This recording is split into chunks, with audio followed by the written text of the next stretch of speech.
बाद जनापड़ी। सूचना अनुसार मोटू थाना पेटा गाँ निकटरे थिबा भिजी ग्रानाइट नामक एक घरोई कंपनीर मालिक वेणुगोपाल राव को निजको नक्सल परिचय दे फोन और एसएमएस द्वारा 50 लाख टंकार बटी मागिथिले। यासह टंका नदेले बोमा विस्फोरण करी कंपनी ऑफिस उड़ाई देबा सह तांको हत्या धमक मध्य देउथिले। एने वेणुगोपाल मोटू थाना रे अभियोग करिबा परे फोन कॉल को ट्रैक करी पुलिस एही 5 जन को गिरफ्त करछि।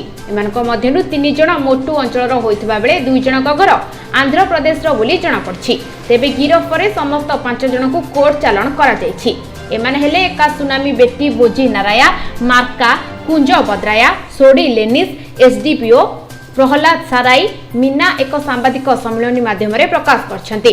गत 22 नवंबर रु मोटू थाना अंचल रे पेटा ग्रेनाइट खनिज मालिक वेणुगोपाल राव मोटू थाना रे लिखित भाव में रिपोर्ट देइथिले कि जड़े अजणा व्यक्ति निजंकु माओवादी कही तांके और तांके स्टाफ रे मैसेज और फोन करी 50 लाख टंका मांगी थिले।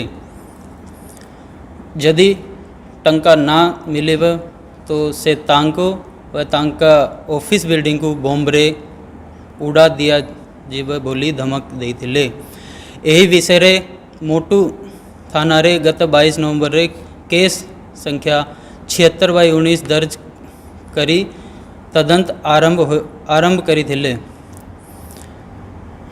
यही संबंध रे गतकाली मोटू पुलिस द्वारा 5 जनन को अरेस्ट करा होई छी। 3 जना मोटू थाना अंचल रे और 2 जना आंध्र प्रदेश अंचल रे से माने को वर्तमान रे कोर्ट रे चालान हेबे। सर केते टका रैंसम माने डिमांड करथि 50 लाख टंका। मालकानगिरी प्रभात साहंक सह सत्यनारायण दास को report Odisha vision TV. Prime news को एठी रखुछि। नमस्कार।